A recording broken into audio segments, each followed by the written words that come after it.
Welcome back to A Case for Cannabis. I'm your host, Alfredo Matthew from Working World LLC, and today I have a very special guest. It is Mr. Frank Louie, the COO of the California Asian Pacific Chamber of Commerce. Thanks for joining us today, welcome. Frank. Thank you.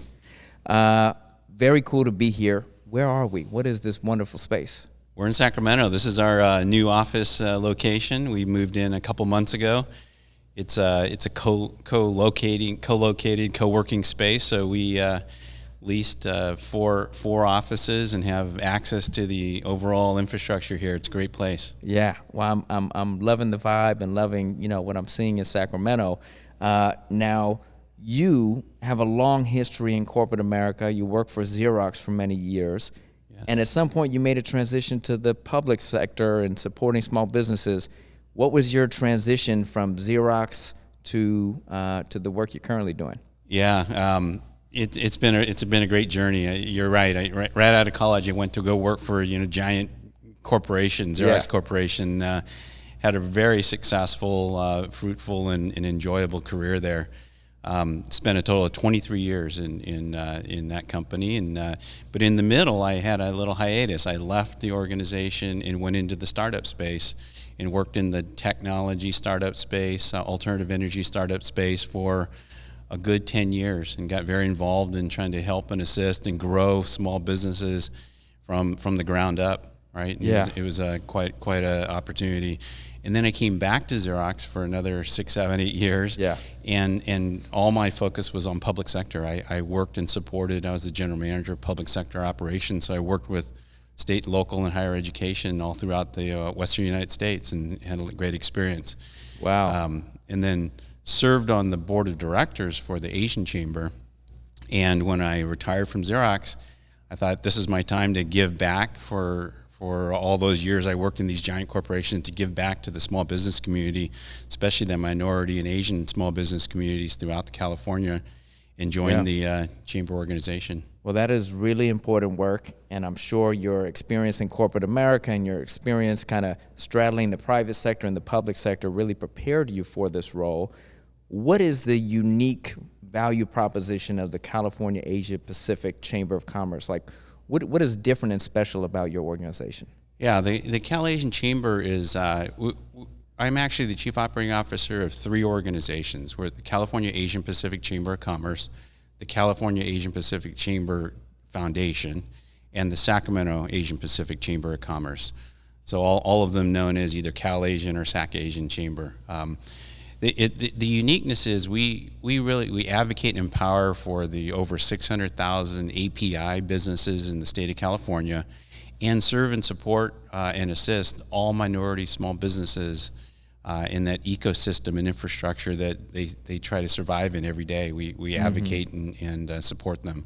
So 600,000 Asian businesses in California. The majority, I imagine, are small mom and pops. Majority are small mom and pops, right? So the advocacy work and the policy work that we do, supports all of them. But again, all the work that we do is really for the broader, diverse minority small business communities that need all the assistance as well. You are the largest ethnic chamber in California, but obviously Latinos, black businesses, there's a tremendous minority business population here in California. And so you're really working locally in Sacramento, but also statewide. Can you just talk a little bit about how you do the local, the regional, and the statewide? Yeah, it's unique, but we're all of our organizations are headquartered in Sacramento, but because we run a local Sac Asian Chamber, we're very active locally in the cities and counties and communities here in Sacramento. But it overlays all the work that we do for the statewide. So our advocacy work, the work with the legislators, et cetera, in other cities throughout California under our Cal Asian affiliate, is a great working model. It gives us kind of the breadth and depth and the reach throughout the state of California. Yeah. And all of our programs and all of the industries that we support, are very diverse business entrepreneurs. Yeah. So I love it. So you got programs down in LA, you're doing things in the Bay Area, you're doing things in Sacramento, and you're working across all of these different industry sectors. Yes. What's also unique about you is you're an early adopter of the cannabis industry. And when I say early adopter, I mean, we're going all the way back to 2017, Yes. right? Because this industry is such a nascent industry. It's been changing so much. The 2016 policy changes really opened up recreational adult use. How did you come to the cannabis industry, and what were the first pilots that you got involved in? Yeah, great question. So it's interesting. Back in 2016, I had actually just joined the chamber in late 2016, and we were all anxiously awaiting and seeing what was going to happen with Prop 64. Obviously, it was passed in late 2016, and I thought it was a very interesting kind of point in time that here's this new industry that's going to be allowed in California, but the knowledge and information to start a business, to regulate the business, to tax the business, we were in the beginning stages of that, and I saw that the opportunities for minority and small businesses, in entrepreneurs, either whether legacy markets or new entrepreneurs, that they were going to have some challenges navigating through this. So I just kind of took the network that I had and the work that I had done over many, many years and tried to facilitate and engage bringing those stakeholders together to try to help be part of and facilitate the discussion around how do we stand up a positive, equitable, fair, and opportunistic industry here in the state of California. And it was just something that just came about in that sense because, if those opportunities weren't created then, it was going to be too late in a couple of years. So you are an intermediary. You're helping to, right, because private sector doesn't like talking to regulators, doesn't like talking with government, right? They don't speak each other's language. Most folks didn't know the industry. This industry had very much been underground. And in 2016, 2017, trying to help people formalize their businesses. We're still trying to figure out how to balance the informal market, the traditional market, and the formal market. What are some of the ways that you tried to foster learning between different groups who normally don't talk to each other? Yeah, great question. So we were a facilitator. I think that's exactly the right way to look at it. Is we knew that education was important. We knew that outreach to minority communities and various ethnic groups was important for them to learn about this industry, learn about the opportunities, and learn about at that point, what is Prop 64 and what does it mean that they've legalized this in the state of California. So I built these programs really that we implement and kind of manage under our foundation to do outreach and education and bring stakeholders together. And there are several programs we started in early 2017. One that still exists is our Cannabis Talks series. It's our roundtable series where I would bring regulators at the state level, sometimes elected officials, local regulators, industry stakeholders, operators together in a room to brainstorm and discuss areas of opportunity, challenges, what the future might hold, and those have been going on since 2017. We're in our 5th year. We host those every quarter. We just did one last week, which was great, and those have become a great forum that I've hosted around the state in various cities to bring stakeholders together. That's great. And the other areas are really education was key. So we hosted what I realized by doing those roundtables is that the people in the room were all learning at the same time. You're learning about regulation and taxes and compliance, but they're also learning about the regulators are learning about the industry. The regulators don't understand the impact of the taxation, of the regulations on the industry. Right. There needs to be feedback. There needs to be feedback loops, or the nascent industry can get strangled. Exactly. And there was some great discussion, and I think that there was feedback provided by all parties, and hopefully some solutions were developed out of that feedback, right? Mm-hmm. But I also realized that there was a need for more education, so we hosted and put together what we called our external study missions, where we took delegations to other states and in one case another country to learn about what are what are these other regions doing? So we hosted a delegation in 2018 to Colorado. I'm sorry, 2018 to Colorado, and then we took a delegation in 2019 to Canada to look at federal legalization. I think it's very interesting because I learned recently, 50% of the cannabis market was in California. Now it seems like there's a lot more competition, right? With states legalizing cannabis around the United States, Mexico's legalized cannabis. There's a growing movement towards full legalization. Right. Is California still the leader, or are we kind of in some ways having to catch up? I think by far California is still the leader, right? Okay. There's lots of opportunities and challenges still, but I think it's still definitely the leader as it relates to the scale of the marketplace and the opportunities, right? And so talking about this marketplace opportunity, you mentioned, right, there's this sense of urgency, because if we're going to support small businesses in this space, we got to stand up these businesses. We have to help formalize these businesses. Once we do reach that full legalization, there's going to be a lot more competition, a lot more consolidation. What are some of your ways that you're supporting the small business entrepreneur to compete in this space? Yeah, we've done a couple of things, and again, this is all around. It's really enabling this industry now that it's legal in California. We didn't want to exclude these entrepreneurs from getting the help that our organization would provide them in any other industry. So we're trying to be, progressive in providing assistance and resources and knowledge and information and education. But very specifically in our programming, we're focused on some social equity programs here in Sacramento, City of Sacramento, City of LA, where we are providing education, workshops, helping people navigate compliance, licensing, you name it. We're providing some education around that so they can learn about this industry, understand how to navigate, and if they're fortunate and successful, like we hope they will be, they have to stay compliant. Yes, they do. And figure out how to scale and grow, and we want to try to give them education and knowledge and support to do that. So there's training, and then there's also access to capital. Yes. And part of all these social equity programs, the state is, right, taking some of the $1.1 billion in tax revenue that's being generated from this industry and thinking about ways to create access to capital. And you're thinking through some innovative models as well. Yeah, right? Absolutely. So that's probably the biggest challenge is, I think minority entrepreneurs, social equity entrepreneurs are embracing this industry. They see the opportunities. They have a passion for the industry, maybe the passion for the products and the benefits of the products.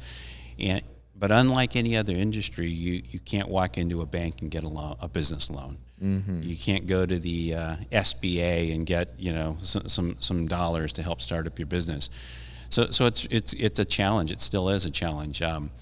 We've looked at working with some other organizations around trying to stimulate and grow their crowdfunding platforms to enable them in these you would call high risk communities, social equity, minority entrepreneurs who have struggled in all industries, especially in this one.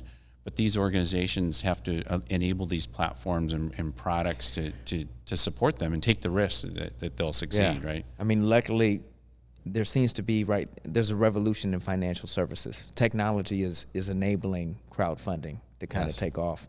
And we're rethinking, access to capital, which I think is, cannabis has a role to play in all of this. It does. The other very important issue that your chamber cares about is workforce development and career pathways. What are some of the programs that you see happening that you're supportive of in order to provide the talent pipeline for this growing industry? Yeah, no, very, very important. So again, there's not very many programs that you could reach out to get this kind of assistance or work. So we, I've been very active in trying to stimulate and facilitate creating more of these. we here in City of Sacramento, we piloted a couple of programs just to kind of test the interest and the success of these. We've done a couple workforce training programs. We did one on customer service, retail kind of jobs, and had a really great partner that helped us teach that. And that's trying to teach people how to work in these new retail environments. They're coming from other industries and they're transitioning.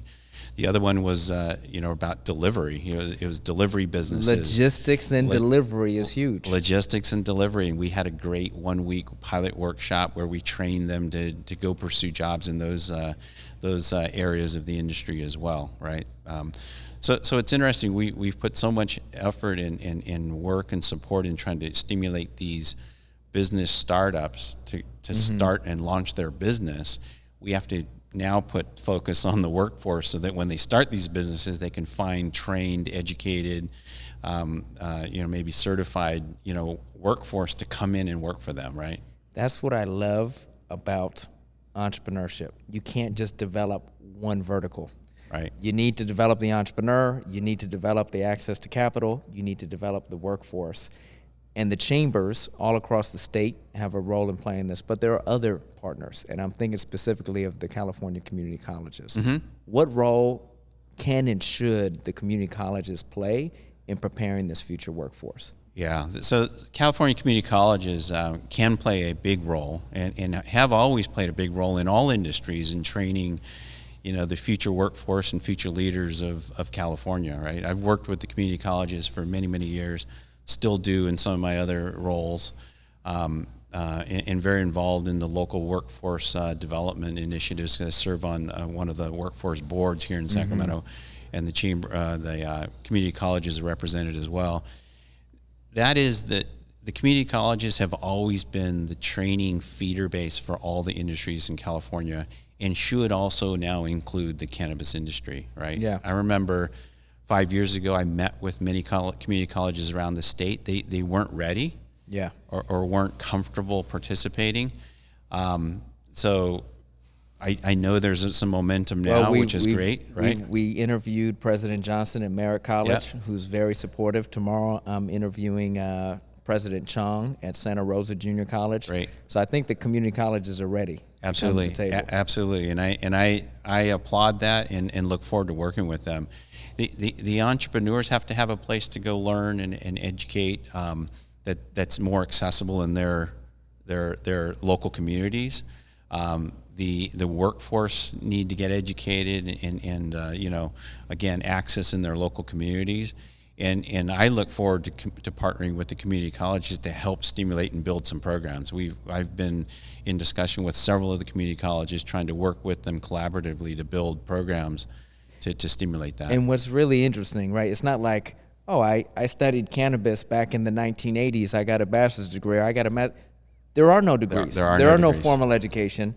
And even if you have a background in accounting or a background in law or a background in any logistics, you need to have an overlay of cannabis. Absolutely. Because it's going to be a little different because of the compliance issues. And so everyone needs some re-education. And the colleges can provide free, affordable, scalable, just-in-time training. Absolutely. And you bring up a great point. I think the one area of opportunity that many have taken advantage of and will be another growth sector is what we call the ancillary space. So it's those professional services. It's lawyers and accountants and CPAs and supply chain and logistics companies. There are some very robust and successful entrepreneurs that have leveraged the growth of this industry and applied their skills and resources from other previous careers into this space, right? So and it's unlimited on the technology side and the software side. You're seeing agricultural technology, ag tech. I mean, it's amazing. I think it's an amazing, stimulating opportunity in the state of California for sure. Yeah, there's so across so many sectors, there's a place for people to play. Where do you see this industry going in the next 3 to 5 years? Where do you hope that it goes? Yeah, well, what I hope is that, the focus and the work that I've put in and under the foundation doing all these programs that we've implemented, I really hope and envision diversity and inclusion. Hopefully at that point that there is market share enjoyed by diverse minority social equity entrepreneurs throughout the state. I think that there is a window of time to embrace this industry and get a foothold in your business, whatever that is that you're trying to start. Because the future, although opportunistic and exciting, as it grows and scales, and you see larger scale operators, bigger corporations getting involved, it's going to change. Just like all industries change. It's just a matter of where you enter in and where your opportunities are going to be in a few years determines when you enter into a new industry. And this is no different, right? Yeah. So, hopefully it looks diverse and the opportunities were allowed and provided for those entrepreneurs. Yes, and I would say that there is a moral imperative to ensure that this industry remains diverse, and the legacy owners who helped to build this industry in California should not be replaced. Absolutely. And we're talking cultivators, we're talking folks who were incarcerated because of the war on drugs. There are so many. This issue is multifaceted, and we have to get it right. Absolutely, and that's why, it's been great to be formally involved with the city of Sacramento and the city of Los Angeles in their social equity programs. The fact that that we focus and help those most impacted by the war on drugs, all different paths in their lives that they're pursuing, and now they have this entrepreneurial opportunity. It is great to work with those entrepreneurs. It's great to see the passion and the excitement in their journey. But like I said, there's challenges and obstacles they face that we just have to kind of overcome every day. And I hope that at the end, like you say, 3, 4, 5 years down the road, they've launched successful businesses, and they're enjoying that success. From all they've been. We need to make sure that the businesses get established, reach a certain level of maturity, so that they can handle the competition. Yes. If we don't do a good enough job, right, we're just trying to get the licenses out the door. Right. We're just trying to get the businesses stood up. But it takes, there's a big barrier to entry, both on the capital side, on the compliance side, just to get the business up and running. Yep. That is one of the key pieces that you're driving towards. Yeah, absolutely. And, every business in every industry is difficult and challenging, right? Yeah. I mean, startup businesses. If it was easy, everyone would be an entrepreneur. Exactly. So, it's difficult, it's challenging, and it's I think it's exciting but difficult and challenging, right? So in every industry, and then you layer on the complexities and the regulations and the compliance and tax issues in this industry, it makes it even more difficult. So that's why I say these entrepreneurs need assistance, they need help, they need access to a network, they need resources, they need capital, and all of those elements have to come together to launch these successful businesses. And to your point, the competition is ramping up. There are a lot of new licenses. We still have lots of opportunity in California as other jurisdictions consider opening up, and that will create some opportunities for these minority entrepreneurs and social equity entrepreneurs. And then at some point, when federal legalization is enabled, it will open this industry up to the larger players and the multi-state operators. And that's where you have to just kind of get prepared for that as well, right? Yeah.